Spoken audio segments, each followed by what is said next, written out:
Greetings, Patrick here. 8 questions with, and just as I come on, half of our town's first responders are on the roll. I hear like 4 or 5 different sirens going. Uh, it's always interesting. Um, well, welcome to the show.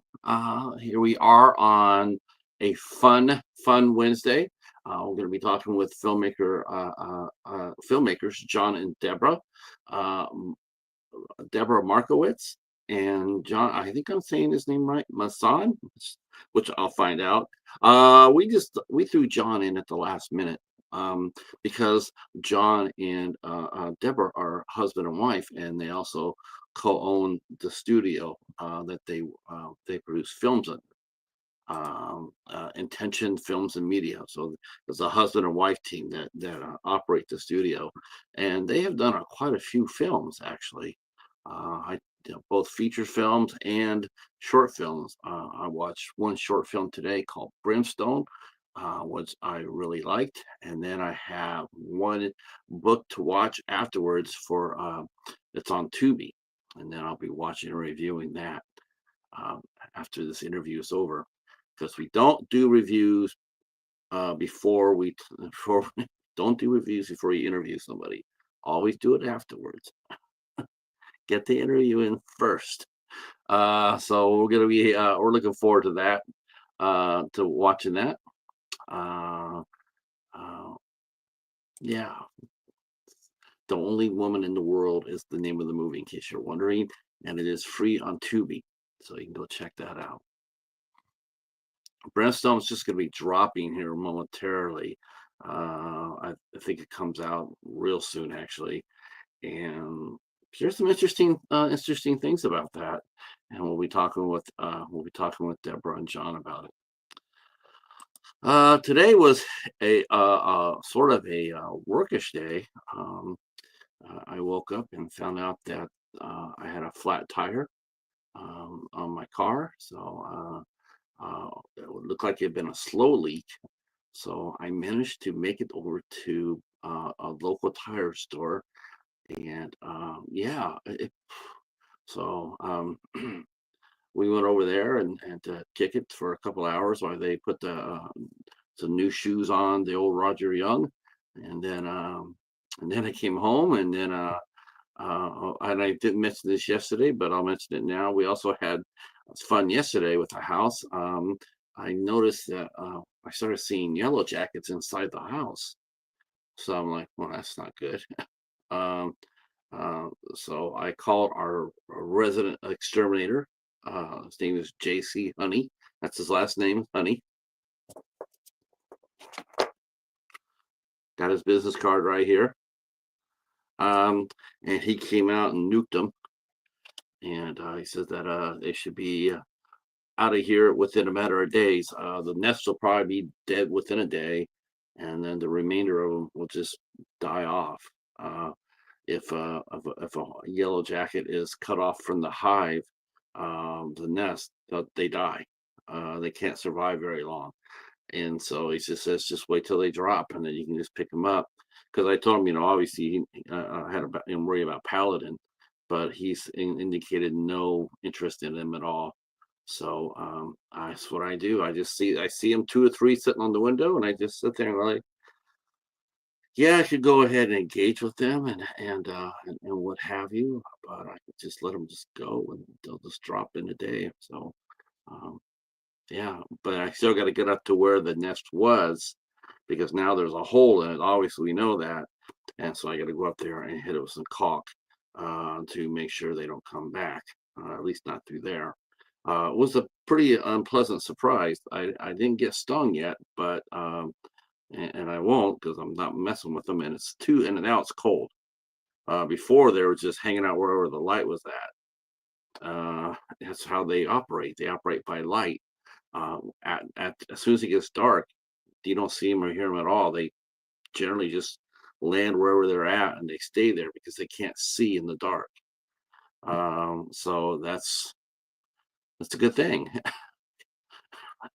Always an adventure here as of late. So new tires and get rid of some yellow jackets. Like I said, my neighbor, he was cutting his lawn and he got jumped. There was a nest in the ground in his backyard, and he got stung 30 times. He's really fortunate he wasn't allergic to that. That could have been really bad. That could have been fatal. I'm not allergic. I've been I've been stung by bees and hornets before, and no reaction. So, of course, I'm always worried about the cat, So, um, okay, that was exciting, all right? Let me tell you what's going on with the channel. Yeah, some news for the channel too is we are taking our month off per year, and that will be in November. We won't be doing anything live in November other than the ISC show, and yeah, that's it. That's all I thought about doing. What maybe watch parties. Maybe I'll do that because that takes no energy at all. Let's just find some, so I might do watch parties because we've been watching a one Haley Bennett movie a month, and I sort of like to keep that going. That'll be fun. But otherwise, as far as Eight Questions with is, it's going on hiatus, and I'll be still be doing pre-recorded dollar theater, but that doesn't take any effort at all. But as far as doing live streams go, other than the ISC show, that's always happening. I'm not going to be doing anything else. No guest appearances, none of that. Um, yeah. So hopefully we'll be celebrating the fact that the Yankees are still playing, or will be wrapped up in the World Series. They're playing right now. We had good news yesterday. The Yankees did win 9-6. Came back. Now they're down 1-0 so far. Let me see real quick. Yeah. Hopefully we can push it. We can push it to to the next game. We'll see. Right now it's the middle of the third, and still 1-0. So the Yankees bat need to get warmed up and at least try to get a lead. Obviously, so we'll see what happens. It's obviously if they win, they win. They continue to play. If they don't, they go home. Hey, Anthony. Anthony went to the store today and he had chicken and rice, success rice, and he had water and bread. And he's going to see the New York Knicks tomorrow. Pretty good. Um, so what's going on with the rest of the week? Tomorrow we have a double hitter. We have a double hitter. And we'll be going across the pond and talking with we'll be talking with Catherine Shannon tomorrow at 3 p.m. here. 3 p.m. We're talking with Catherine Shannon. She is a filmmaker and also a festival judge. So we'll be talking to her about judging festival films, and yeah, that'll be interesting. That'll be very interesting. Um, and we're gonna check that out. We're gonna be very excited to talk to her.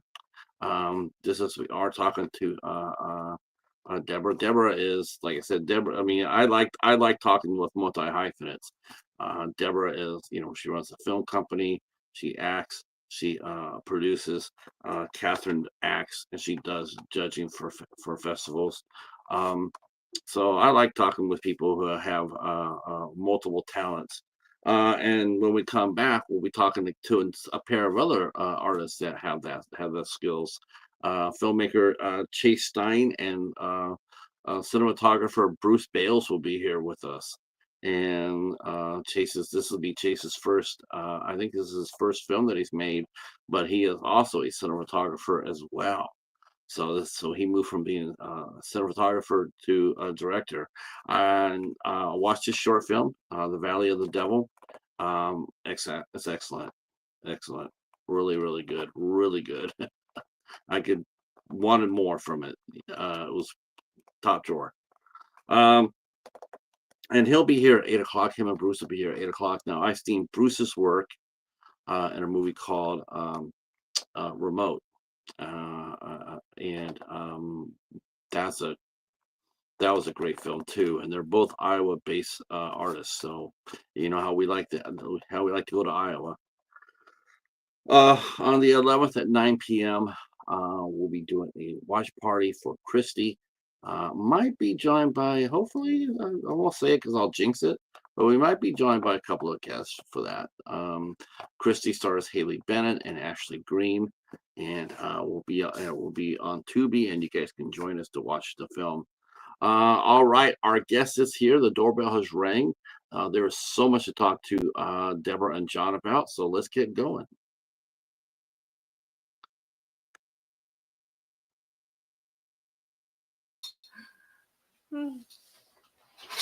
Ta-da!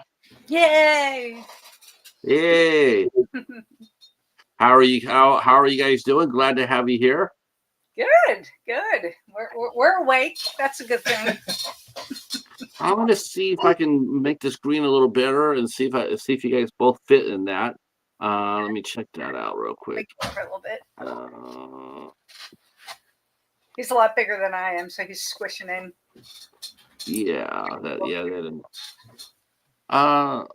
Or I can put you. No, that's all right. I'll go back. Okay. Got to have you both on here. Yeah. That's what everybody's here for. Well, welcome to 8 Questions with.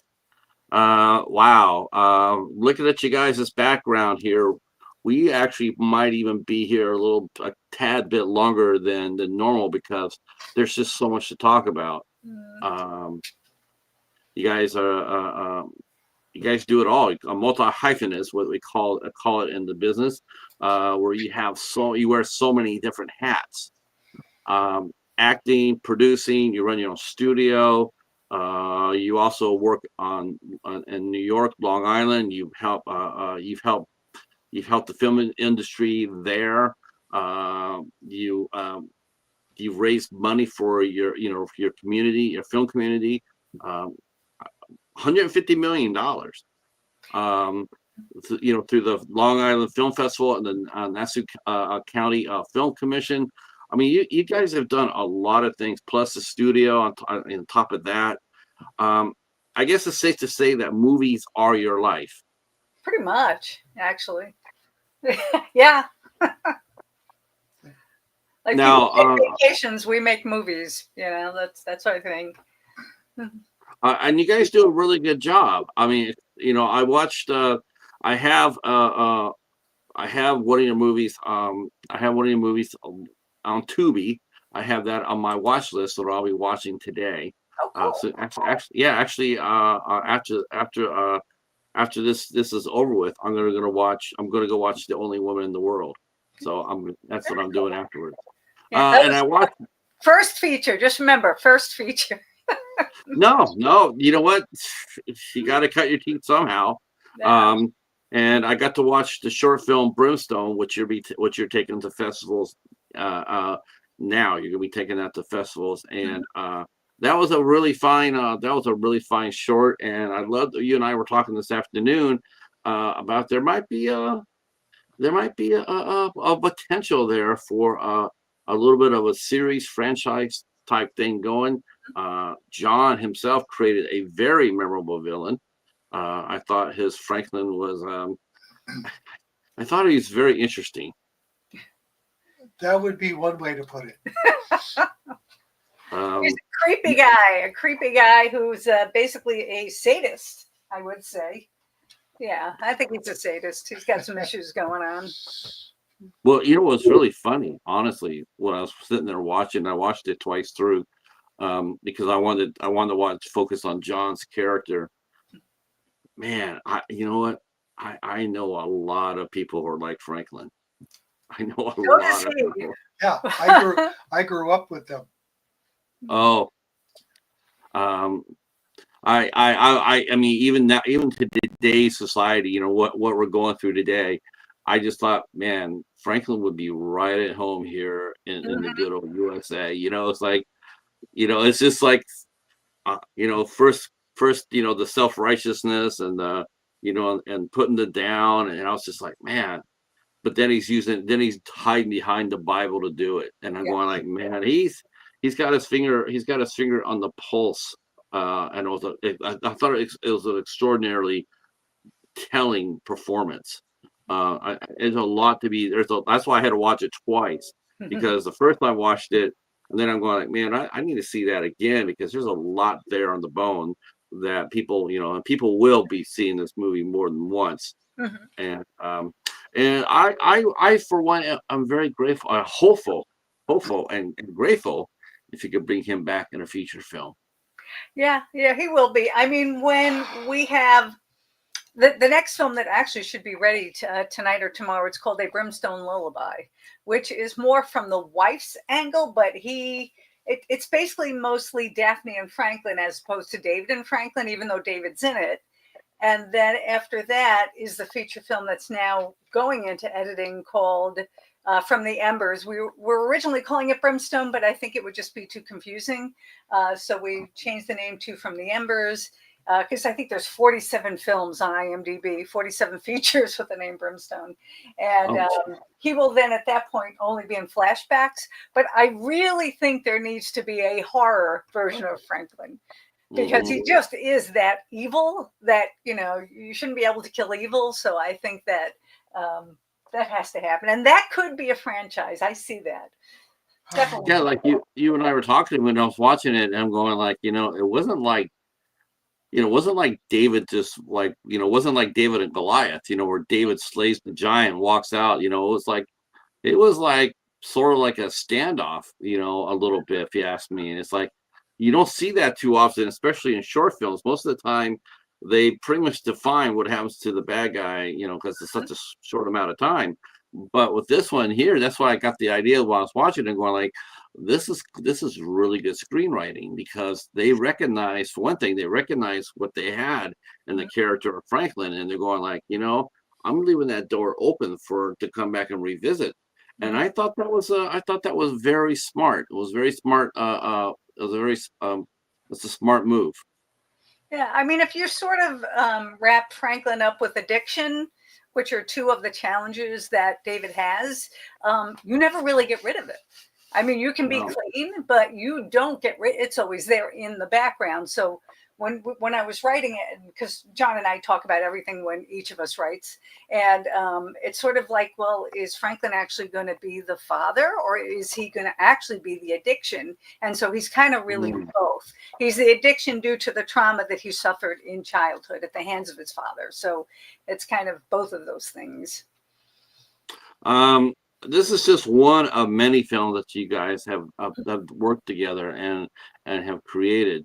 But we definitely need to go back to see each one of your guys' story individually, and then we'll work our way up to where you guys met and how you guys became a powerhouse producing team, making films together. So we'll go with ladies first. Debra, so tell us a little bit about your background in film. How did you get started, and what drove, what guided you to this path that you're on now? I think that this path basically always chased me, because as a child, you have your dreams of what you want to do. And, my parents would have their friends come over and I'd hang out with the children, and I would like make up little plays and tell them what to do. And I mean, in essence, I was kind of directing, but I didn't know it was a thing. I was just playing. And I did some acting. And, as a kid, I always wanted to be, an actor or a writer. And many years ago, I was actually an accounting, a manager of the accounting section of a firm. And I went to meet the county executive at the time. This was four decades ago, 3.5 anyway. And he kind of made me an offer I couldn't refuse, which was a special assistant to the county executive. And the thing is, I can use my writing to write speeches and write press releases and write things that I couldn't really do where I was. And it was a good deal more money, much closer to home. And I'm like, I don't really want to take it, but I feel like I have to. It would be foolish to not. So I did it for a year, absolutely hated it. And because just the culture up there, it was very backstabby, and I don't have patience for that. So I started looking around at what else existed in the county.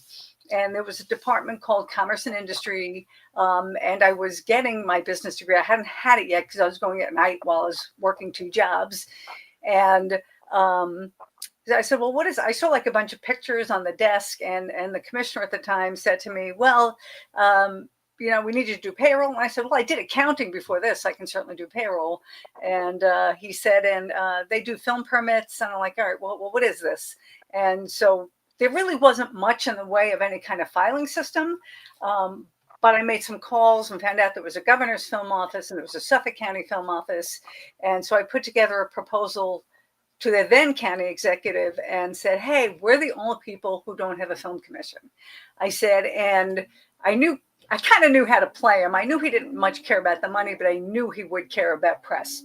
So I said, I can get you a lot of press if you let me go there and do this. And this is how I can get you credits at the end of movies. I can, you know, get press releases and pictures with stars and all that other stuff. And Now, how did you come up with that? I mean, that's something you just don't pick up. How did you come? Figured it out. You know, I mean, you always see that thank you section at the end of movies, and Right. like I said, I had speaking to the commissioner of the governor's film office and asked them a lot of information, and I really kind of just figured it out. So when I said to that, he said, all right, you got 6 months, don't embarrass me. I said, all right, so I get 6 months to put this together. And I started out by looking at what the permit structure was, and they did maybe 2-3 film permits a year. But the way that it was like a 10-step process, I'm like, why is this a 10-step process where I can do it in 2, you know, or 3 tops? Right. So we cut the days down to me literally being able to do a permit overnight as opposed to 10 days.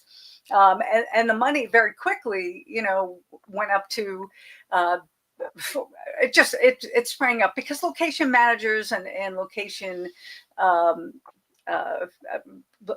scouts, they talk. So if one knows, hey, we have somebody there now, they're telling so-and-so who's telling so-and-so, and then the phone just started ringing off the hook and we just started making a ton of money. It was just common sense, you know, it was going out and all right, what are all the cities and villages in the town? Let me send them a letter. You know, and I don't even think I had a computer at the time because they didn't think it was important enough. And not everybody had computers. So I would literally send letters and make phone calls and say, hey, we're trying to bring money into the county. What do you have that's interested to film at? Can I go take some pictures? Can you send me some pictures? And we started building up the photo file. And then that progressed over time, but we were faxing photos at that time because there was no computer. And then it got to the point we were scanning, and then they were up on the website, and people could look at all the hundreds, if not thousands of, you know, pictures and locations on the website, and we could send them to the proper villages. And it was just really a lot of common sense of putting it all together. So that's how it worked with that. You know, I have never heard anybody do that before. I mean, I've talked to a lot of people, you know, they'll send out their location scouts or what have you. Mm-hmm. But you know, I know there's some you know, some movie you know, commissioners or whatnot. But as far as creating a file of, like, you know, when they come in, they want to shoot a movie, like, you know, well, here's what we got, here's what we can offer you. If you come into our county, we got all these great location shots. What a tremendous amount of money and time and effort you probably save these production companies. That's actually freaking brilliant. Well, that's just common sense, but yeah, but you don't see that. I mean, honestly, how many production companies have come up to you, Deborah, and sat there and say, "This is the first time I've seen this"? Well, it was in the infancy. It was a big deal because you didn't see a lot of people do it, and a lot of people kind of copied us, and then they kind of, in some ways, went past us because we didn't really have the budget, you know, to do what a lot of them could do. Because for most of the time, it was just me. So if I'm out taking pictures, then I can't be in the office doing the work. So we've always been limited by money, but because of being so film friendly and because of the fact that we were so close to the city, that most of Nassau County was in the studio zone, which helped us get business. So if you're film friendly and you have the location and you're in the right area, you have to be really incompetent to not make money. You know, you can do it. You can certainly blow it, but again, it was loving working with the scouts. And yeah, it was challenging at times. So most of them were pretty awesome people that I'm in touch with today, even though I left like 5 years ago. So that was that. That was in 1988 that I started the film office. And then in 1998, I believe it was, we had a meeting with Robert Hansen, who at the time was the president of the Long Island Film and TV Foundation. And he said, hey, we have some films. We're doing a small film festival in Suffolk. We'd love to do it in Nassau. And we'd like to sit down with the Film Commission. So there was a Film Commission pretty much in name only. I'm the one who did all the work, but it was a way to, get people on there and, some sort of perk to put on their resumes and whatnot. And so we had a meeting with the Film Commission, and basically it was win-win. All right, we don't have to do anything. We just have to put our name on it. Well, how can we lose? Okay, well, now I tell the county executive is very happy about this.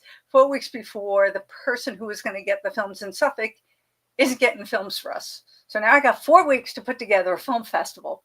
So luckily at the time, we had a lot of really great relationships with a lot of the post houses. A lot of them have closed now because people are doing stuff on their laptops. But at the time, you had to go into these big suites.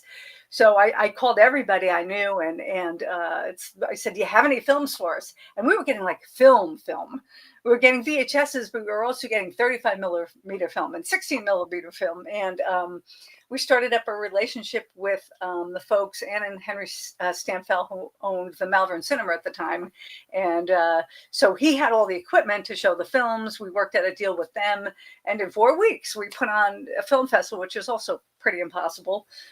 So then we've been doing that. We're going into our 29th year this coming year as the Long Island International Film Expo. And then 15 years ago, I get, now I had been in a few independent movies here or there. Somebody would ask me, and I had a acting background, so I would do that on occasion. And the county executive sent, another county executive, I've been through 4 of them, sent over a director because he knew that I knew several celebrities. And I said, all right, I have this script. These are the names I want. And because the county executive sent them to me, I had to read it. I don't usually read people's scripts at that point. I read the script, and it was okay. It was pretty good.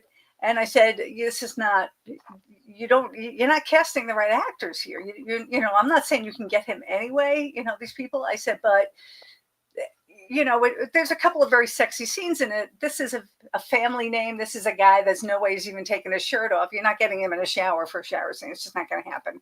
So I recommended some other actors, and he said, can you get them? I said, well, I can get in touch with them and, whether they'll do it or not. And he eventually asked me if I would come on as a producer and as the casting director. And I said, all right, well, never done it before, but I know how to ask questions, and I'll figure it out. So because I had the county executive's blessing, I was able to do that. I took off a week from work to work on the film set, and it was almost everybody on it was somebody who was either won an Emmy Award or nominated for an Academy Award. It was all this crew that was super professional. So it was the best way for me to learn on a set where they really knew what they were doing. And so I finished that, and I wasn't going to do it again only because it was so much work. So I'm working 9 to 5, and then I'm working after work, and then I'm working on the weekends, doing this. And I said, all right, it was a great experience. I don't need to do it again. 3 weeks later, I get a call from the person who runs the Queens World Film Festival and said, I know you cast, I know you produce, and I have a phenomenal director, and she needs a casting director and a producer. And I went, I said, all right, out of respect for you, I'll read the script. It was a feature film. I'm about 10 pages into it, and I realized it's one of the best things I've ever read. And I'm like, all right, okay, I guess I'm casting and producing a feature film now. So I did that, and that was another very interesting experience. And what was the film? It was called, the first one was My Cross to Bear, directed by Peter Bongiorno. And the second film was called Living with the Dead, A Love Story, I think it was called. And because they changed the name, but it's Living with the Dead, but it's not a horror film. And so then that was Christine Vertugian. And then after I did that, I wanted to write a film, I wasn't sure if I was going to direct it, but my friend Nugent, who actually took over for me at the film office, said, "You have to direct it." I'm like, what do I know about directing? He goes, "Doesn't matter, you'll figure it out." And so John and I were debating, do we, now I know a lot of celebrities from the film festival and the film office. And I said, well, do we get a name and try and raise some money and actually make a good film? Or do we just do it for no money? And if it sucks, nobody ever sees it, you know? So how does that work? Because I did that with you. I did a little something like I never do this, Mhm. but and that is, when you have a position where you can get a hold, like you have the insider's position, like you can get a hold of maybe a potential actor or an actress that most people couldn't get. Mhm. How does that looked on? Did did anybody care about that, or did anybody give it a second thought? Like, okay, she's, now you're on your own. I mean, I was thinking if you're still tied to the county in some way or a festival in some way, how that seems, is that okay? Well, That's not I on sent a taking letter to the Board of Ethics because there is an ethics Yeah. department, and I said, "This is what I'm doing," and whatever. And basically, they said, "Are you doing it on your own time?" I'm like, "Yes." My vacations are making movies. They said, "You're on your own time. You're fine." Yeah. And I said, "All right," and it's a good thing because at that point, now I'm thinking. I mean, the first time was very easy because county executives sent them to me to do this, so. It didn't matter how kosher it was. That was what he wanted me to do. They were paying my salary, and I was not getting paid, by the production company on that. So that I wasn't making money off of that. Yeah, I had to send a letter to the Board of Ethics, and they had some questions, and they basically said one doesn't affect the other. I don't put my films in the film festival. My own films, they don't go in there, so I don't have that conflict. Yeah, I've never had a problem. I've always been, upfront with everything. But you don't have anything to do. You don't have anything to do with the film festivals anymore, right? I mean, you're I- your own filmmaker, right? Yeah, I still, I'm actually the president of the Long Island Film and TV Foundation that runs the Long Island International Film Expo, but I don't put my own films in it. Right. Yeah, I can see that now. Yeah. So yeah. I'm like the only, I'm the only Long Island filmmaker. I don't have a Long Island premiere because I touch everything on Long Island. So it just kind of, it's really bizarre. But I still think you should be able to premiere your film. I don't know about entering it, but you still should be able to open it. I mean, that's totally right and ethical. I mean, if your local cinema wants to show your latest film, then they should be able to do that without no problem. No one's gonna say anything about that. If they want to do that, like when I did, as far as my own films, first of all, shorts aren't going to go anywhere. That's just, other than film festivals, you're not going to really see them anywhere. Yeah, I did have contracts with Shorts TV and a few other things, but you don't make any money on it. No. When I did The Only Woman in the World, I did that specifically as a learning experience. Because I wanted to write a feature, I wanted to do a feature. We had very little money, so we trained the entire crew because we figured if we're going to get people work for us for next to nothing, and they all got little stipends like gas or whatever, but we would train them. So now somebody who did sound for us is a sound person. Somebody who was a gaffer now is working as a gaffer. So we train people along the way.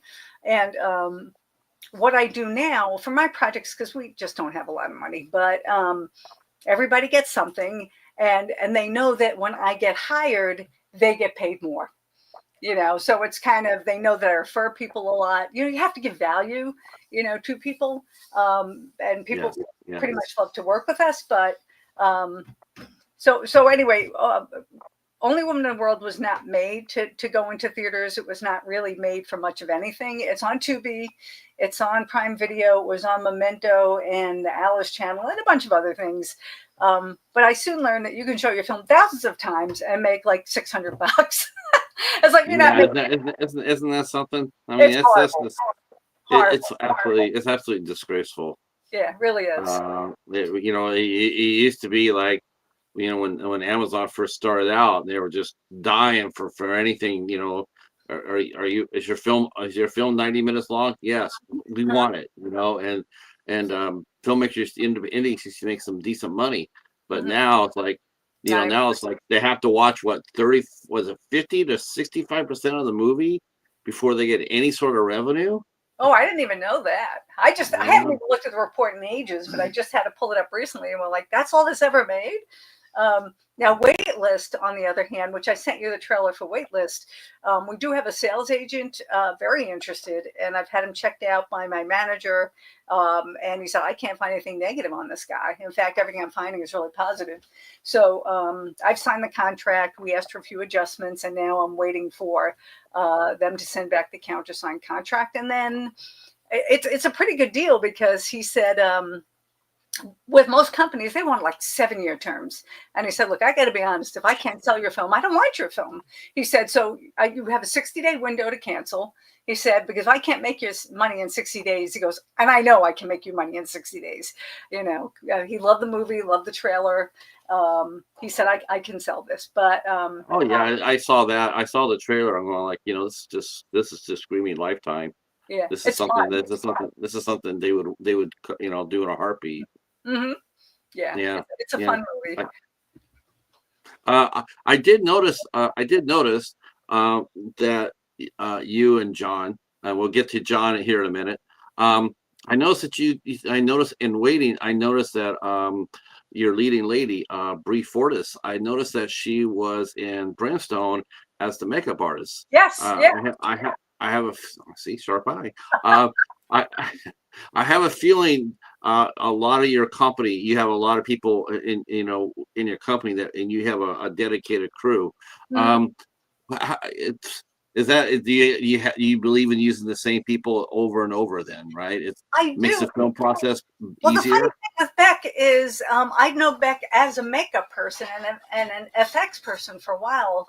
I think she did makeup for some of our movies, yeah, she did. She did makeup for some of our movies. And when I did Waitlist, it originally was a 1-day short film, and the reason I used Beck was we had gotten a new camera, a Red Komodo X, and whenever we get a new camera, we always do one thing for free.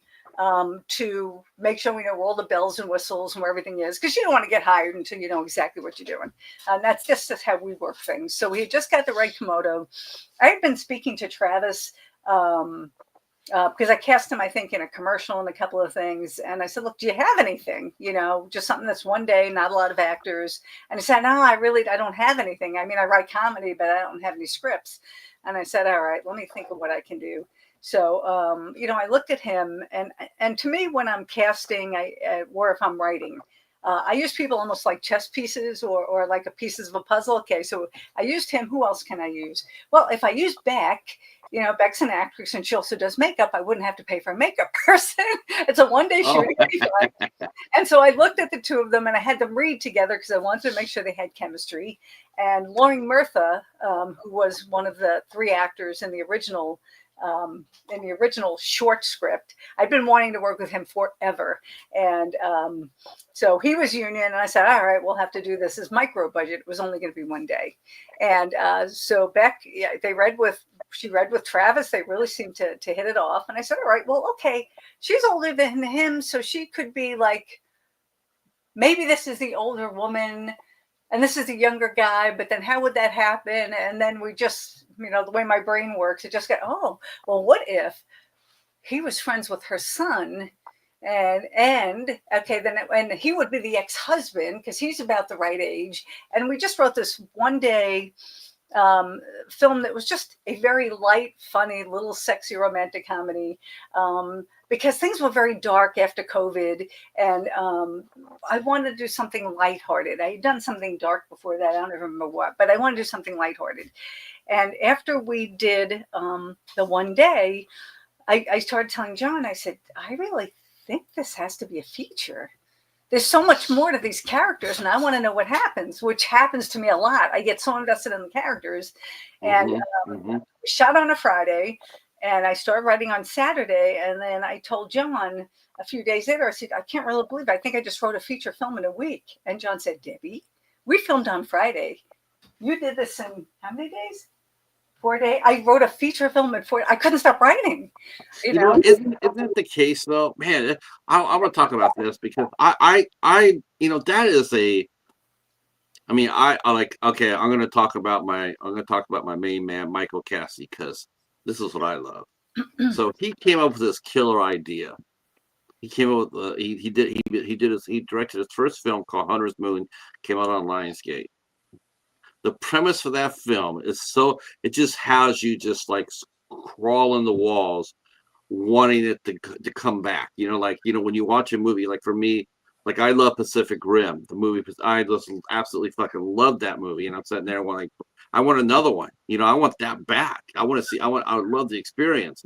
They made a second one, but it didn't have nearly the heart of the first one. Mm. So, but Michael made a movie called Hunter's Moon, and the premise is a serial killer hunting a family of werewolves. They hunt serial killers.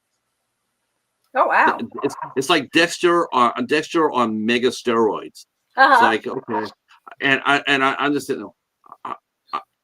We got to bring that. We got to bring that back. There's got to be another story. I'm always after him too. I'm always going like, can you at least write like a short story or make a short film? I'm seriously asking him this. I'm going, can you make like a short film so like we can get an update on what the family's doing, or because I thought it was a fantastic idea. Mm-hmm. Same thing with Christopher Farnsworth. He did a book series called The President's Vampire. Oh my God, I could not get enough of that. I read them all, and I'm going like, but when I talk to him, I'm going like, so when are we gonna see this? And he said, I spent 10 years trying to get that made. Mm. Wow. Never happened. But he tried 10 years to get The President's Vampire on the screen. I love when a screenwriter comes up with a character that's so damn strong that not only you sitting there going like, man, I want to bring him back, but when you have members of your audience sitting there going like, when is he coming back, or when is she coming back? Because the character was that dynamic. That doesn't always happen. I mean, sometimes I think they force characters down our throats. Uh-huh. You're gonna like this guy, whether you want to or not. And it's like, dude, I'm just not into that. Yeah. Like I'm looking at the previews for Black Phone. That does not move me in the slightest. They look so forced. You know what I'm saying? It's like jamming it down your throat. Like, here's a sequel, you're gonna like it. And it's like, I don't think so. Because there's no heart here. It's a dumb premise. It's like it was a great one-time movie. Mm-hmm. Not everything is a sequel. But when you do get that magic, when you do capture that magic, like with Franklin, man, it's like you really just want to see that character on the screen again. Oh, it's rare. Mm-hmm. It's rare. So you wanted to make a feature film out of Waiting, which I thought, because I saw, like I said, I saw the preview. It looks very charming. Mm-hmm. I mean, I've seen plenty of movies like that on Lifetime, and they're always, they're always cute. Mm-hmm. And I mean, they're I like watching films like that. Mm-hmm. I watch Hallmark movies. Mm-hmm. My question to you though, because you cast your movie right now, you're also the casting director. Because you and I were talking about this earlier. How do you look for a cast? How do you cast your movies? Is it the same way do you cast while you screenwrite? Sometimes I cast before I screenwrite. Sometimes I'll see an actor, like Travis was one of them. I'm like, I got to work with this guy, if I see somebody who inspires me, I'm going to keep them in mind when I write, and say, well, is there something, do they fit here somewhere? Like another actor I work with all the time, Michael Fideli, we're actually developing a feature to shoot in end of 2026, and a phenomenal actor. And he has, I directed him in Sfortunato. I directed him in The Better Man. I feel like I did something else with him that I'm not thinking of. Oh, Assassin was based on a story from him, but then I wrote it. But he plays in the feature, which was originally Brimstone, now called From the Embers. He plays Julia's father. So anytime I can use Michael, if he fits, that would be ideal for me to work with these people that I already love. I already know how they work. I already know their characters, and his character is so him that when I rewrite, it's like, Michael, he goes, anything in mind change? I said, I haven't had to change a word that your character says because it's so you and his sense of humor. Because he's kind of this tough father. Her mother has died when she was relatively young, the character. And so Michael is just this tough guy who's taking care of his little girl. And when he finds out that she's got involved with this guy, and he finds out this guy's older, he's 10 years older than her. And, it's still his little girl. And this guy and he's a former heroin addict. And now he's like, oh, this is not, he knows his daughter's headstrong. He knows he can't tell her no. But at the same time, when she walks out of the room, he turns around to David Herrick, who is Travis's character, and he goes, okay, just understand something, my friend. I don't care how big you are, but if you ever hurt my daughter, I will put you in the fucking ground. And he's like, yes, sir. Right. And that's just how Michael is, too. If anybody hurt his kids, But right. It's just such great chemistry with them. They work so well together. But when I write, if I'm writing for me, and there's an actor I want to work with, I will think about what I could write where they will be featured best, because that's where my best work is going to come from. I try and take part of the person's character and put that of the person's real character and put that into the character that I'm casting. My very first movie, The Last Taxi Driver, starred Robert Clahessy from Blue Bloods, who is one of the funniest people you ever want to meet in the world. And so, yes, I wrote the script. He called me every day for 2 weeks going, okay, when I say this, can I say that? Do I mean this? What am I looking for? And then even on set, I kind of let my actors improvise a bit. We'll try it. If it works, it works. If it doesn't, we go back to what I wrote. But the funniest stuff in the whole movie are things he just came up with. And trying not to laugh while he's doing this was so hard because you never knew what he was going to do. But I took that character and kind of incorporated a lot of Bobby into that. And so, yeah, I will often write with the actors in mind, usually before I even have the project. But if I'm casting for somebody else, if I can use somebody that I know, great. But a lot of times it means either putting out a casting call, because I have a lot of actors that follow me. If it's a big job, then I have to go to all the big backstage and everything else. But a lot of times I know the actors that are going to fit. And then it depends on names. As far as names, I know so many people from the film festival, and I know people who know people. And on the rare times I've had to contact agents because I don't know the actor, because I have a pretty good background, I usually can get through to who I want to. Whether I can afford the person or not, that's another story, but I can always get through. I noticed that you and John have a podcast. Is that active, or is that coming, or is that going on now? That was supposed to be started in September, but actually last September, it took me forever to come up with the name and the concept. And then there were 14 months. What did we stop in April? I think in April or May, we had just completed like 14 months of filming 5 different projects consecutively, and not even consecutively. We'd have off 3 days from the Embers, but then we were working on a pilot, so there was a pilot in there, and then another couple of weeks of From the Embers, and then there was a short film for somebody else, and then it was just insanity. We got through it. We barely had a day off in between most of the other days, but when we did, it was getting ready for the next 3 days because we didn't have any time. It was madness.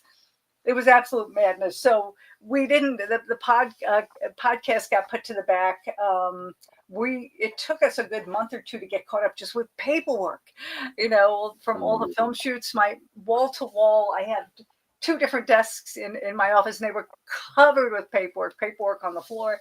And I had to go through everything and log it in and, make sure everything was taken care of. And I was also doing movies for other people. So I was doing post-production while we were still in production. And so the podcast got put to the side. We were just how do you obviously how do you guys maintain the balance? I mean, John, what's your role in the partnership per se? I mean, She does, Deborah does the casting, some of the directing, some of the writing.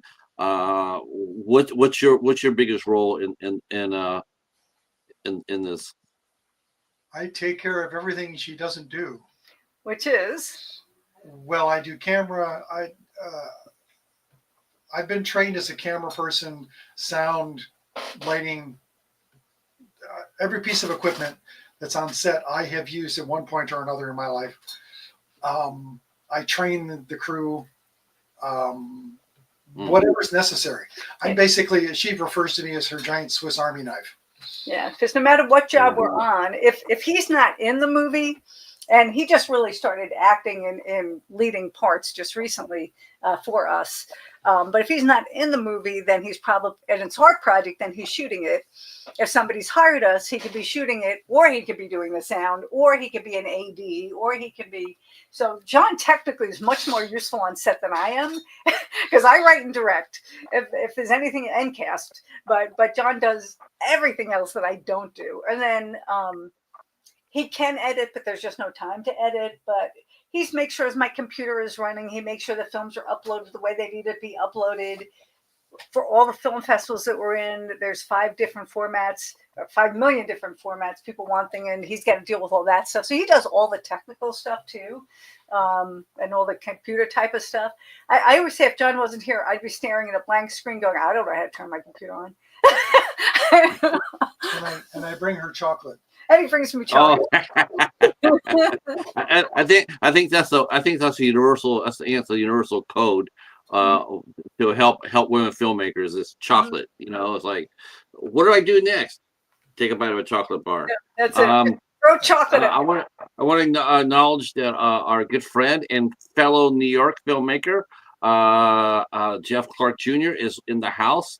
And he's based out of New York, and he has done a lot of work there as well. He's made his own movie, You Filthy Animal. He's a tremendous talent, and so he is here, and he has a question. He wants. It says here. Well, first he says you have an impressive IMDb page, Deborah. Would love to work with you one day. We brush shoulders at Brightside. Oh. Yes, we've been to Brightside quite often. Yeah, many times. We love Brightside. It's a very, very comfortable, fun film festival. We've been there a lot. And what is his name? Jeff what? Jeff Clark Jr. Jeff Clark Jr. I probably would know him if I saw him, but I suck with names. But made a tremendous short film, You Filthy Animals. He also has been he works with another screenwriter, top tier screenwriter, Pat Bradley. Jeff has actually also been on Law and Order in a feature role there. I mean, he's just he too is a multi hyphenate. Mm-hmm. He wants to know if you ever write plays. Have you ever experienced? Have you tried to write in a play? I want to write a play. Actually, before COVID, I was talking to the owner of the Long Island Puppet Theater, which unfortunately went through COVID. But we were talking about me rewriting one of my shorts to do there.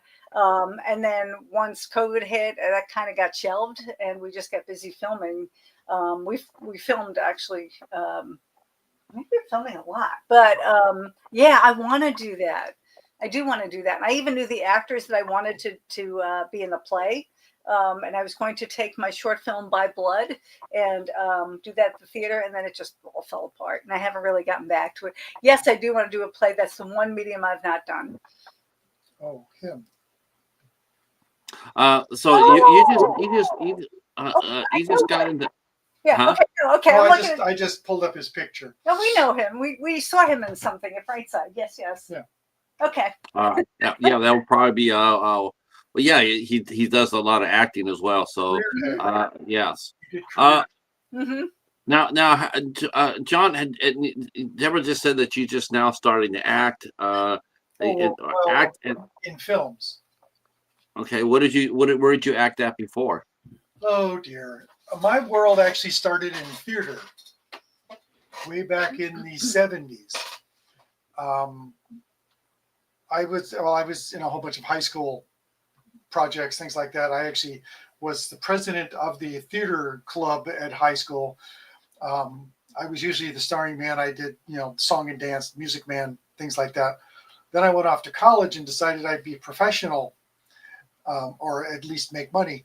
So I went to college for math, pure math. I got kind of bored when I got up to like Calc 4, structural physics, things like that. And it was just the way my brain works. It was just not what I wanted to do. So then I went off and started computers. This is back when key punching, the assembler language, where you didn't even have a computer. You had a terminal in front of you, and you were talking to the IBM Blue machine back in the air-conditioned room. That got boring because it'd take you 500 cards to say 2 + 2 = 4. And I was writing shorter programs than my professors, and they did not appreciate it. So then I decided to go take a theater class because you had to be a well-rounded student. And I had no English or liberal arts. So I went off and took a theater class because I did theater in high school. I should be fine. I took Theater 101. We're sitting in the giant lecture hall. This guy is talking about everything, so on and so forth. And then for part of that class, you had to spend 2 weeks in the shop because you had to touch everything. So I go into the shop, and the first thing I do was they give you a board you're supposed to cut out a push stick. I look at the board and I say, you drew this wrong because it's cross-grained. The TA who was manning the bandsaw said, what is that? And I was just like, okay. Then I said, and by the way, your bandsaw is set up wrong. The guides are incorrect. Can you give me a couple of Allen keys? I'll fix it. At which point the shop supervisor comes running over and says, do you know how to fix a bandsaw? Because I had grown up with my father building houses with construction. I did, fine woodworking, the rough framing, roofing, whatever you did on a house, I had done at one point or another. So I said, I'm sure, give me a couple of tools. I fixed the bandsaw, I then drew the push stick correctly and cut it out. He looks at me and he goes like, so you know how to build things? And I went, yeah. He goes, can you build me a platform? So he gave me some lumber. I built a platform. He goes, can you help us out in the shop? 2 weeks later, I get hired by the college to be the assistant shop supervisor. I spend the rest of my time there building scenery. I end up as the production manager for the studio season for the college. I'm organizing like 14 short plays and so on and so forth, acting in several of them. And I finished getting a bachelor's in theater, and I figured, I might as well just keep going. So I apply to and get into the Yale School of Drama Master of Fine Arts program. Wow. I come out of that. I go off to off-Broadway. I start working for Playwrights Horizons. I work in most of the off-Broadway theaters in New York. I have some stuff that went to Broadway sort of secondarily. Like when I was at Playwrights, we did a lot of original shows, which ended up on Broadway. So a lot of my work ended up transferring over, like Once on This Island, Heidi Chronicles, things like that. And I'm working in their shop. Why don't plays? Why doesn't Broadway? I understand part of the logic of this. Like, let's say you originate the part of Joe, the main lead, and you made the character your own. Yeah. You've made it to where people, when they go watch the play, they have the excitement. It's because of your performance. And then someone will come in there and say, okay, well, we want to take this to Broadway, and instead of going like staying with what got you there, all of a sudden they sit there, well, yeah, we're going to replace you with Al Pacino. It's I just think names are money. Names, you sell tickets. It's the same thing in film Mm-hmm. or television. We've done television pilots, which don't go anywhere, but that's part of the business. 99 out of every 100 pilots don't ever get made. But even if it is made, they're going to change it over so that they can have bigger names, because the more cachet you have, the names above the title is the point. That brings in money. Same thing with Broadway. See, I thought with Broadway that would be the one area where, no, man, that'd be the one area where you bring in some fresh faces. Equity works the same way as SAG. It's the same thing. I mean, not to say it doesn't happen, but it's unusual. But anyway, so I'm working at Playwrights, and I'm working in the shop out in Brooklyn, building the scenery and stuff like that. And occasionally we would get these jobs which were outside of off-Broadway. Like we built a whole bunch of things that went to the Javits Center for like card display shows for the trade shows and stuff like that. And then we got this call. I had to go in for bidding and stuff like that to pick up plans for this small television company called Nickelodeon. And we started building their game shows. Mostly the big one we were always doing was Double Dare, the big game show with the slime and all kinds of other stuff. So a lot of that stuff came out of our shop in Brooklyn. So I would figure out how to build like the world's largest hamburger or an 18-foot tall gumball machine or dinosaurs or whatever else they came up, whatever crazed thing they came up with next for that show. And then we got a call from Wynn Thomas, who was the designer for Spike Lee for 40 Acres and a Mule. And we got to build parts of what eventually would, it wasn't for the actual movie for Do the Right Thing, but part of that movie was the riot where they burned down part of, the pizza parlor and stuff like that. Right. But then Public Enemy made a music video of that called Fight the Power, which incorporated clips from the movie and was set in the same block as the movie was in Bed-Stuy. So we got to build all of that stuff, and we were on set for that. And I just sort of snowballed into that. But then the whole industry went south in the late 80s. The commercial theater and commercial television, it just kind of died off and moved south, literally. Nickelodeon pulled all of its stuff down to Florida. I just didn't want to go. So I figured I would, at least be able to pay for my children growing up and get insurance and things. So I went off and got a job in education. So I taught in various high schools in New York City for like 28 years. Wow. And I ended up, for the last 6 years of my teaching, I was teaching at the LaGuardia High School in Manhattan, the Fame School. I was running their technical theater department. So we would put on musicals there, all kinds of plays, and you never quite knew who was going to walk through at any one time because we were so attached to the film and TV and Broadway industry. Like I would go in to talk to my assistant principal, I'd open the door to her office, and there sits Sigourney Weaver because they were friends. Because my assistant principal had been on Broadway for years and was also in television. I would turn a corner and run into Michael J. Fox or Jake Gyllenhaal. You never knew who was going to show up in the classrooms. I was working one day. I was sitting in the office and Debbie's talking to me. They want to honor somebody at the film festival, and she can't think of anybody. So what are you going to do? I said, "Well, do you want to honor Ali Sheedy?" And she goes, "Well, how are you going to get in touch with her?" I said, "She's sitting like 5 feet away from me. She's co-teaching a class with another teacher there because she taught there all the time." I said, "I'm going to ask her." So I brought Ali Sheedy to the film festival. But that's the kind of environment that I've been in like most of my life. When I would be hanging out with Debbie, we would go up to house. I can't think of his name. From Private Benjamin. Oh, Armand Assante. Yeah. Sorry, my blank. I could see his face, but I couldn't think of his name. Or all of these people we know personally because of Debbie's work with film and stuff like that with the film office and my thing on Broadway and the theater. So we actually met just before I started working at LaGuardia. I got divorced, so on and this, that, and the other thing, and we ran into each other. She was not going to date anybody from the industry. I didn't. Yeah, that was my. Yeah, that was one of her hard my rules. code. I didn't date anyone. But I wasn't in the industry. I was a teacher. Right. She knew nothing about my past, about anything else I'd ever done. But I wasn't in the industry, so I was okay. Mm-hmm. So we start dating. We get together, so on and so forth. And eventually, she says, "I need to do something so that I can figure out what makes directors crazy." So I say, "Well, fine, we'll do it. I'll help you out." So I run the production. She puts together the entire thing, and we make The Last Taxi Driver, which she's looking at as a horror film. And I said, "No, it's a comedy because it has Bobby Clohessy in it, and it was a comedy." And then it just kind of snowballed from there. I teach. I don't know. I didn't know this, but I taught myself how to use cameras. I taught myself. I mean, I knew about sound from Yale because I had to do sound design and things up there for various plays.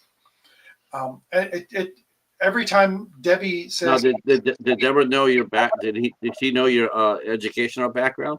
she knew I went to Yale, which she didn't think was real. No, I knew it was real. I just said people actually go there. But so I figured we actually met online. And I read his Oh, okay, the modern way. Yeah, we met on a dating site that doesn't exist anymore. So I read his profile and I said, well, he's either going to be hilarious or he's going to be a real jerk. But he lives close by, and if nothing else, he can fix stuff. So he sort of described himself as a Yale-educated construction worker. It's kind of funny. And we met, and we kind of haven't been we spent the first of all, I was not on that dating site anymore. Did about a month or so before. I didn't get anything because I'd left it, and all of a sudden I get an email from him. I said, but my profile isn't even up anymore. So all right, we started chatting, and we met for coffee, and we were telling each other in the 3 hours that we were there that neither one of us had time to really get involved. We were both really busy with other things, and but okay, we got along. We'll date now and then, and that's fine. And we kind of haven't been apart since, and it was about 20 years ago. And a lot of stuff has happened in those 20 years. A week or so, it is 20 years. It is 20 years. I can imagine. Can you imagine though? Here you are, you're working, and you're doing these movies and whatnot, and slowly but surely you're looking over your shoulder and you're realizing your husband knows a lot about the game. Like, wow, he knows how to do that. Oh yeah. Why is he picking up the? Wow, he's setting up lighting. How do you know? It's like all these things you don't know. All these secret skills. He's like, are you Batman? Yeah, he kind of is actually.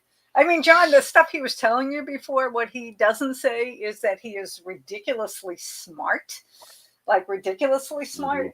So I just sit there. There are no rhetorical answers with John. So like, I'll say something, but how can that even be? And I'll go, well, and I'll look at him like, there's actually an answer to that. He goes, I'm sorry, I'll stop. I'm like, no, I'm actually interested in that. But I knew that he would be a good DP because he was a really good photographer. And usually if you have a good eye, you can figure it out. So we got a Blackmagic camera, which was relatively inexpensive. And we shot, as I said, we always do something, for next to no money for just to see how the cameras work.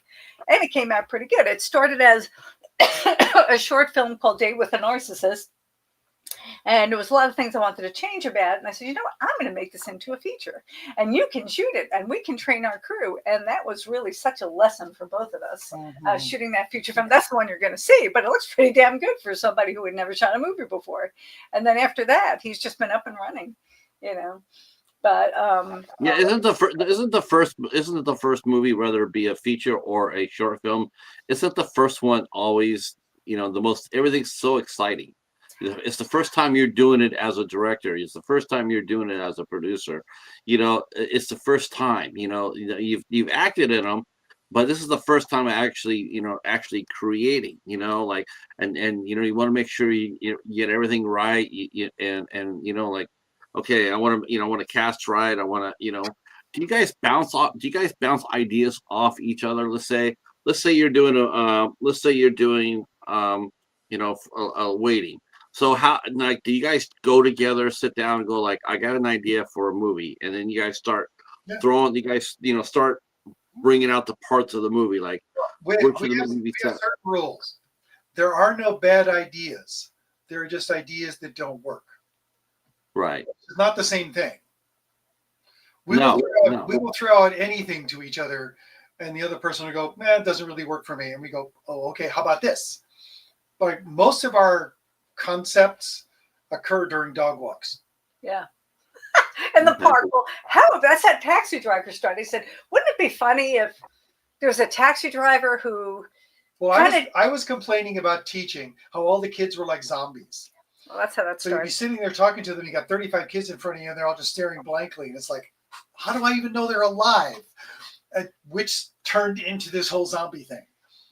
So the last taxi driver, the story of it is a taxi driver who refuses to give up his license when pretty much most, like 90% of the inhabitants left are zombies. But he's not giving up his license no matter what. So it's just this silly, goofy thing that we were walking around the park talking about, and it just got sillier and sillier.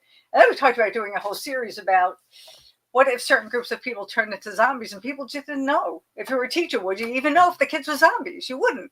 So You wouldn't know that now. I mean, you can probably, you'd be, yeah. I mean, I've seen the videos of the New York subway, and it's like, I'm just like, I don't even know, half those people are already aren't zombies already. Now, I like the idea of that, bouncing ideas off each other. I think that's super creative. And then, especially if you get inspired by that. And I'm always, what I'm really impressed too, that you're always seeing beyond just, a lot of people just see what's in front of them as far as their film goes. It's like, now horror directors are a little different. Horror directors do this, and it drives me up the wall. And that is, a lot of times a horror director will come out and they will make a movie. And I'm just going to be honest with you. A lot of those movies are just, they're not very good. But what kills me is at the end of the movie, of the horror movie anyway, they always try to put in room for a sequel. And you're going like, sequel? I barely made it through this movie, and you already want me to start thinking about a sequel? That's not probably going to happen. It's like, man, I just got done slugging through 75 minutes of your creature feature that it didn't have any creatures in it, and now you want me to think about like like, what, we're going to be back next year. It's like, can you not? I mean, not unless you come up with a better idea, or better effects. I mean, if you can do that, then by all means, come back. But horror films, but most of the features, most of the dramatics, the romance or whatever, they always write self-contained stories. But I like the idea that you're already thinking ahead, like, this is such an interesting idea. Well, we don't tend to start our ideas with the idea that there's a sequel. We just have the idea, and then we go, oh, but what if we did that? Like, we had no intention of making Waitlist as a feature. Yeah. It was a one-day film. We never had that thought until we finish it, and then Debbie goes, but I need to know where this came from. How did this work? Where they're going. Or like Brimstone, the short movie.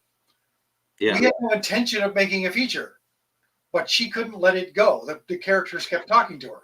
Yes, because I definitely see that. Yeah. I mean, I said this. That's what I said to her. That's what I said to her today too. I said, I don't really think there's an ending here. I think there's room. There's a lot of room there to take this to to make a feature out of it, or make a franchise out of a series. It was not a typical short. I'm sorry. Go ahead. No, the weird part of that is the feature film actually occurs before the short film, timeline-wise. And then I wrote another one because I got Franklin stuck in my head.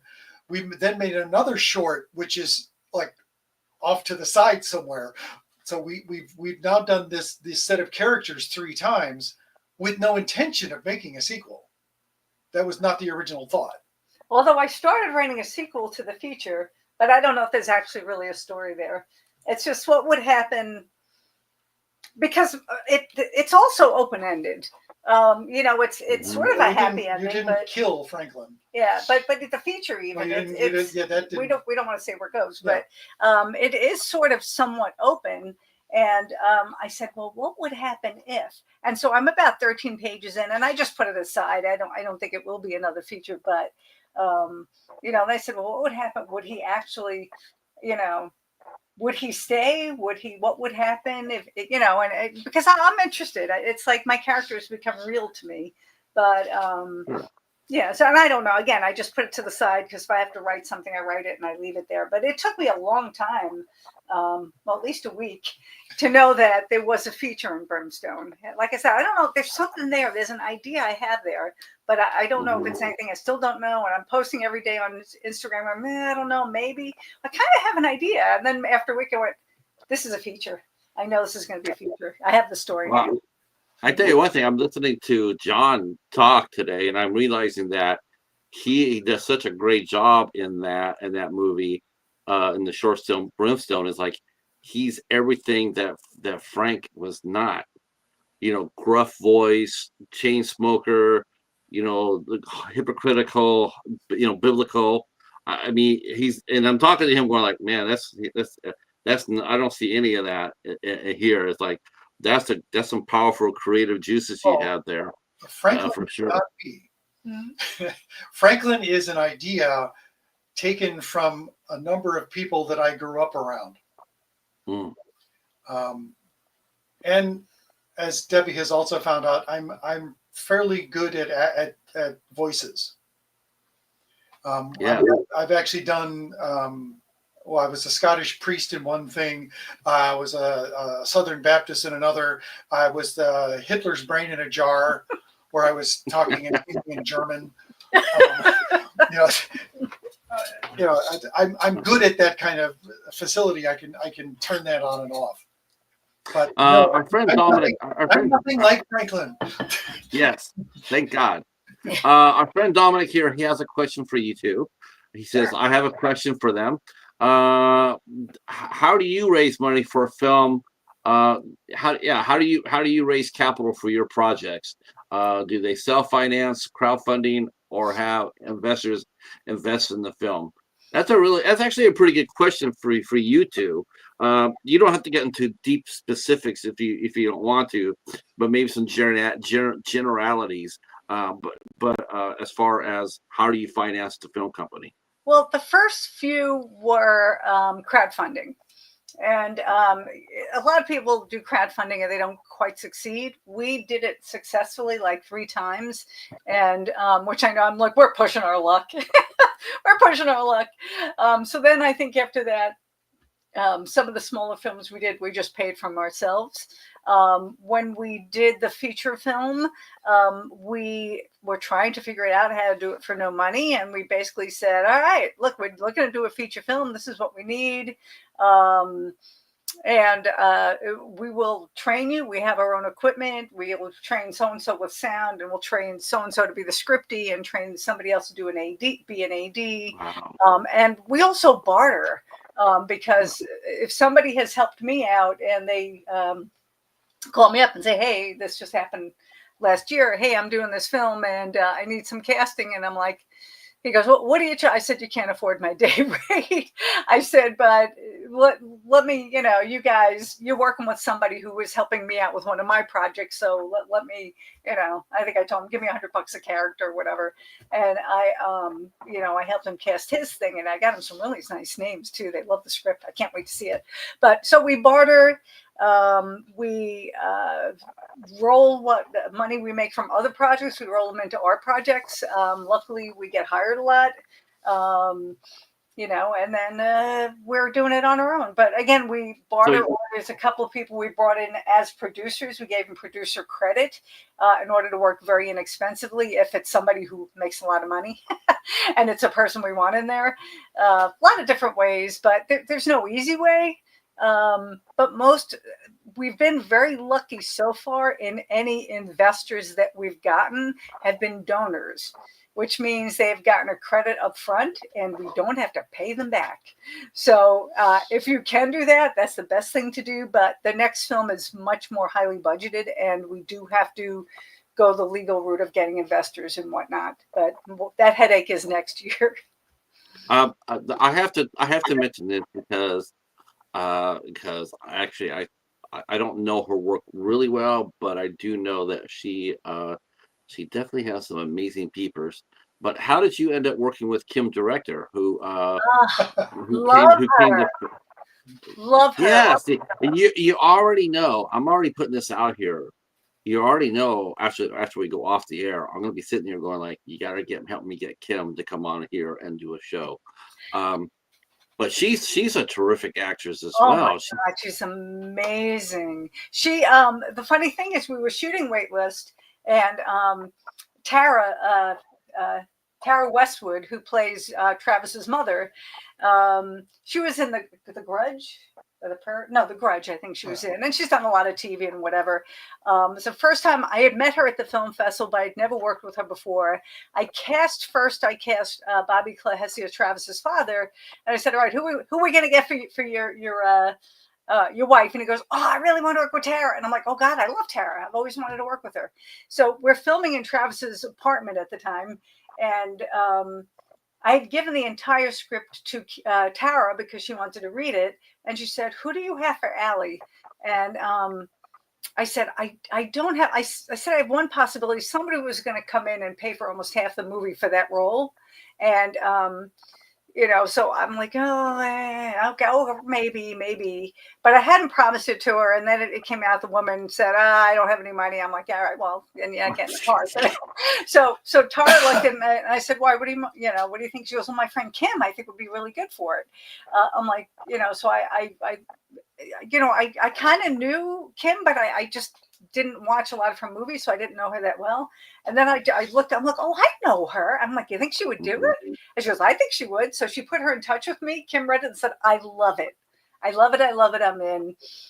She was absolutely amazing. I can't wait to work. I'm perplexed. I honestly, I look at her like I look at Meg Foster, and I'm going to look at them. I'm going like, she's wonderful. She should have been such a major name. Yeah. She's the only reason to watch the Blair Witch Project too, was her. Mm-hmm. It really was. It's really the truth. She's just so cool looking, and then she proved that she could be a girl of action when she did Inside Man. I mean, when I saw her doing that movie, I was like, holy cow. And then she's there with Clive, and I was like, damn, look at her go. But those are the only two projects I can think of right off the bat that I can remember. Her from. So good. She was so good on set. Not only was she phenomenal in the role, but she was so great with the whole cast and the whole crew. She was very, very generous, very lovely on set. Yeah. She's wonderful. I mean, for the Christmas movie, I don't know if it's going to work out with her, but depends on the actor that I hire. But I would definitely consider her for one of the leads in that. Oh God! You gotta put. You know what? Don't make the actor work. Make the actor work with her, not her with the actor, because she's worth it. She really is. I think her doing a Christmas movie. Yeah. It depends, because we do have our mind on somebody for the investors, and we'll see. But there's another role too. I can't really get into all the specifics yet. We have a lot of work to do on it. But yeah, I definitely want to work with her again. I'm like such a huge fan. And she's so stunning. Have you ever seen her in person? She doesn't even look real. I've always seen her. She's so perfect. She doesn't even look real. It's like, do you like what do you use? Because I want it. Yeah. And she's like, she's allergic to the sun, so she never goes in the sun at all. No, she's alabaster, I think.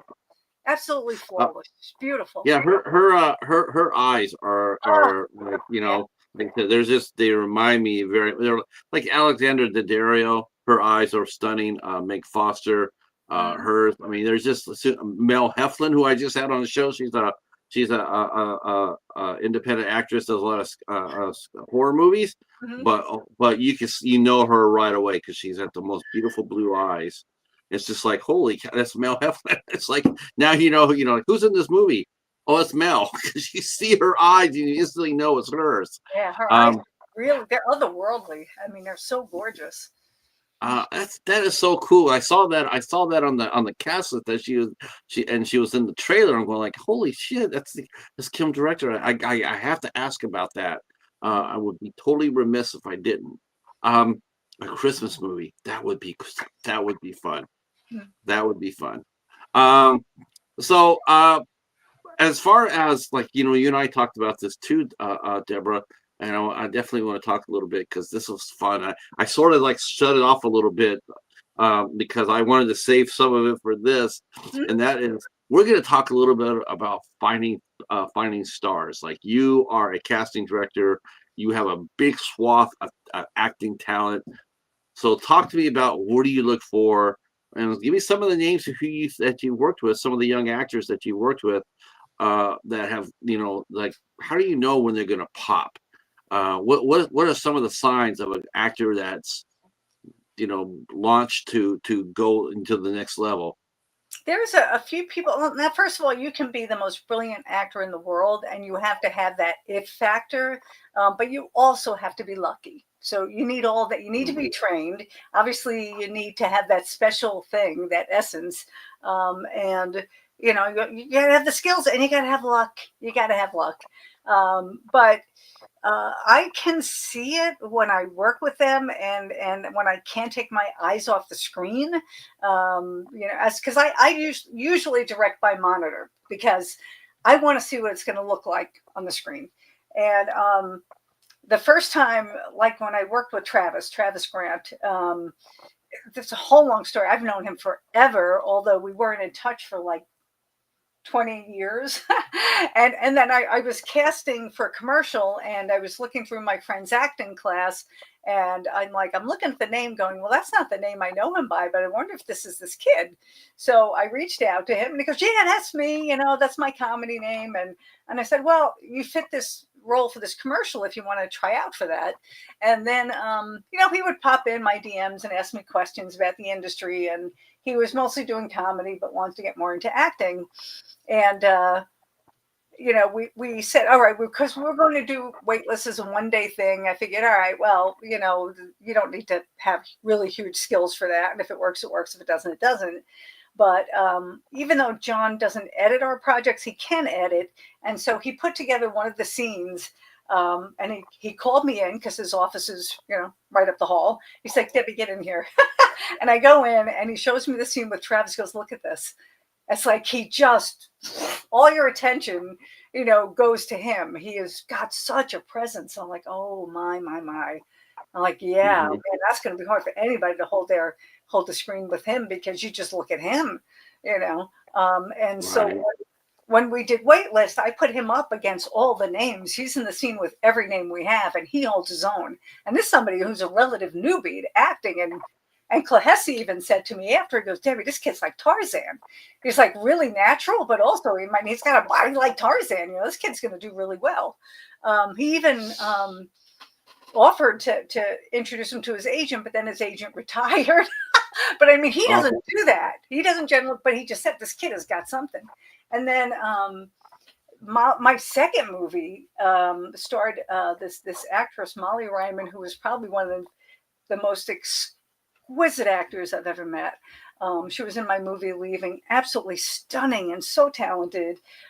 She had moved out of New York, although she's acting again. And she ended up being on, I don't know if it's Netflix, or Netflix has a series called Hurricane Bianca, but she was in that.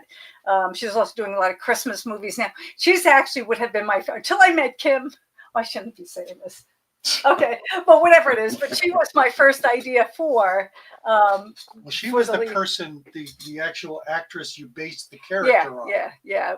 And she's just stunning. And now she's doing something else on TV, but she's now her career starting to pick up. But she's exquisite. And again, it's also luck, But she's flawless. She's a flawless actress. We're working with this young woman now, who played Daphne. So good. So good. Yeah, I noticed her too. I thought she was I thought she had an interesting look. Yeah. She's she just kills it in the feature. I'm so amazed by her. And she's early 20s at this point, but she's got such great instincts, and she's such a professional. She'll sit down, okay, my actor, my character this, my character that, and she's just so into it. And always there early, has all the questions beforehand, very, very smart perspective on what she feels like the character would do, ask me just to make sure that I that she's doing it right when I'm looking for, and she's always there. Sometimes she has suggestions that are just really way beyond her years. And it's like, we gotta keep our eye on her too, because she has the makings, because it doesn't matter that you're stunning if your acting sucks. So I can say that you can be gorgeous, and if your acting sucks, it doesn't matter. Right. Somebody might still cast you, but you're not going to do anything. But I just see it. There's a certain nuance that an actor has that you're just so in there with them when they're doing it, when they're doing their thing, that you just know, they have the capability, to be great.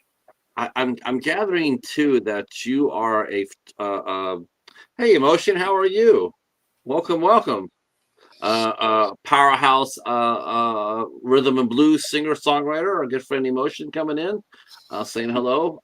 If you need some songs, there you go. See, all sorts of fun people come through here. I take it that when it comes down to casting, I take it that you are one that would like to see your actors in person versus self tapes, even though it's not always practical. It depends. I think there's nothing like the audition room, to be honest with you. And Yes. I don't remember the last time I was in one. Because if I'm writing with the actor in mind, first of all, I don't audition that much anymore. I mean, if I'm casting for somebody else, I'll have somebody send me their reels, and then I'll say, all right, these people are the possibilities. But sometimes I just give people like my thoughts, and it's like, that's what we want. And then there's no reason to even do anything else. We might have them do a self-tape because since it's not, how can I say, it's not done consecutively. Like, we don't have 50 people lined up coming into the room for a day. It's like, hey, this person reached out. Let's see what they're like. And I'm not. But you could. I mean, I think probably going forward. I bet you have seen your casting. Your audition calls have gotten bigger as far as people coming in. Like when you said that you like the casting process. You like the process, you like the audition, you want to see the person. I can tell you right now, you just made best friends with probably half the people I've talked with. They really do miss, to actually going out there and meeting the casting agent. And I kind of do miss that too. I kind of do miss that too. I think I don't know. I don't want to say lazy, but I think Yes, after you got lazy. Okay, I got lazy. But after I don't want to leave the house anymore. I just want to do everything from my computer. But it's not that hard to do though, right? I mean, what exactly? How? Okay, let me ask you this. Just going into the city and getting a studio and signing everybody up. It's not that it's if I didn't already know 10 actors that could do the role, whatever role it is I have, or I'll see people at a film festival. Okay, just at Brightside. I saw this one actress and I didn't even see the movie she was in. And I told John, I don't know anything about her, but I really like her. I can feel her energy. I really like her. She won an award. And so when I got home, I looked on her IMDb page and I looked at her reel. I'm like, ooh, ooh. And then I reached out to a director she had worked with. And I'm like, is she easy to work with? He goes, she's amazing. I said, all right. And I reached out to her to find her union status because I do union and I do non-union. She said, oh, I would love to collaborate with you one day. And we just came up with an idea for a horror movie. While walking the dog. Yeah, and I see her. I don't even know what the story is yet, but I'm seeing exactly what her character is. And the story will grow from there. But so if I see somebody who totally strikes a note with me, I'm very big on listening to my instincts, and I'm always right. I'm always right. Very just to let you know that I totally can relate to the dog walking story because if you look up on the upper right hand corner, I think there is that's my casting director here on the podcast. He and I, how do we pick a guest? I don't know, Paladin. Who should we talk to? So I get it. The Cheetah. He picks my guests out too. Yeah, I like. I don't watch movies anymore for the film festival that I run. I have a team of judges that do that because I just don't have time. But what I do miss is watching them and then having somebody capture my eye. That's how I found Molly Ryman. Was from a movie that David Spoutro did called Things I Don't Understand. I looked at her, I'm like, I have to work with him one day. And so that's how I used to get a lot of my actors because you already see what they're doing. And then I always check with the directors. Are they a pain in the ass? Are they good? Did you make them look good, or are they good? There's I hope a lot of actors are paying attention to this. This is really, because I also believe in word of mouth too. And you know, I know I've talked to to a few people who had a really generally small community. You have a massive community, but theirs are sort of small, and that's one of the first things they'll sit there and say, you know, one of the things we talk about if we work with somebody, if they're an asshole or not. And a lot Absolutely. of I times, have a no asshole rule. I've only had probably between cast and crew and all the movies we've done, maybe 4 assholes. And one was one an actor or 2 were actors? One was an actor, I think. The rest were crew, and we'll never work with them again. But sure. for the most part, I mean, the actors we pick are, they're awesome, and as long as they continue being awesome, and again, I work with people. Everybody wants to work with them, and that's happened to me quite a bit. It's like, oh, I've had people watch one of our movies and go, okay, I called everybody in your cast list, not your cast list, in your crew list, but they're all busy. Who else do you got? Because they know I'm not going to, if I work with somebody multiple times and I continue to work with them, they're really, really good at what they do. And so they get a lot of work for that, because I just don't have time for people who just aren't going to be awesome. It's, Right. yeah. So what do you have planned for the rest of the year? And maybe a little bit over in the 2026, besides the Christmas movie, which we just cast right now. So what else? Well, so far we'll be on the festival trail quite a bit because we have Brimstone. It just started its festival trail a couple of months ago. I think it's only been in 3 film festivals and it's been winning awards everywhere. But so we got a year or 2 of that. We have Brimstone Lullaby that should be done tonight or tomorrow morning. And then we have to figure out, do we want to submit that with Brimstone, or is that they're going to say we'll only take one or the other? So we might hold off on that a bit. We have Silent Harmony. We just finished yesterday or the day before? A couple days ago. Yes. Okay. A couple of days ago, we finished with Silent Harmony, produced by Linda Collins. That we just started submitting today. So that's going to be going out there. We're filming in November. We are filming 2 films, Just Sex and Hope. And those will be wherever they are. Those will probably take a few months. Spring. Yeah, in the spring, because we have the feature From the Embers, which is based on Brimstone. As soon as they finish he finished. What? He finished. Do you find that the more success that you've had, as every movie or project comes out, has more success than the previous act? Do you find yourself like it gets like the more well known you get, the bigger budgets you get, but it also takes a lot longer to do. Like when you're doing small movies, you can do them left and right, but it seems like the more successful you have, it's sort of like a pyramid. The happier you get, the more success it comes. It gets harder to do. Like instead of doing 6 movies a year, now you're doing just 2, because that's all the energy you have for the 2. You want to make them great. We're talking a lot about slowing down. No, we're purposely slowing down. Yeah, because after that 14 months of working on project after project after project, it got to the point where I think the last big thing we did in there was Brimstone. We were filming all these other things in between filming, not Brimstone, From the Embers, the feature. And it got to the point where little things were going wrong on Brimstone From the Embers every single day. Nothing big, but it just got to the point where I was starting my morning on this effing movie. What's going to happen today? And I said, no, you know what? I love this movie. I love the actors, and I got to change that because none of this stuff is important. I'm tired, because we went from there to Bellevue to Rough Start to Horizon just movie after movie after movie. Weird. You can definitely burn yourselves out. That's one thing you really do have to be careful of. Whatever I talk to, and like my opinion is always of this. A lot of times an artist will come on there, and as far as a short film, yes, I could see them getting doing that no problem.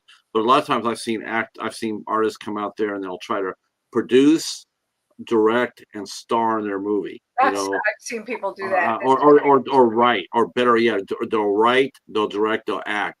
And honestly, that's so much weight that a lot of times the movie just doesn't. It just suffers I mean, because when we do the bigger movie, obviously I'm not acting in it, but when we do the bigger movie, I gotta have a crew. yeah. Because we do a lot with very few people.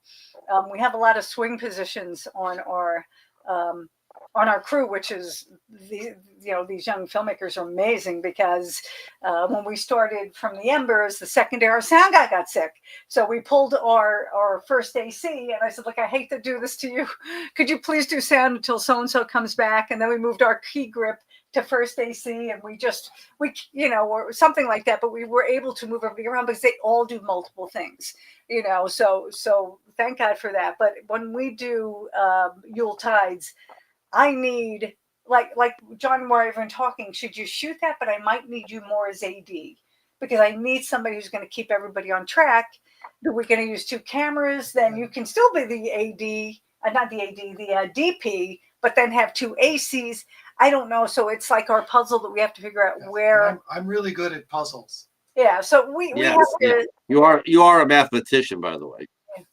He is. Oh, you should see my Excel spreadsheets. But they're famous, they're legend.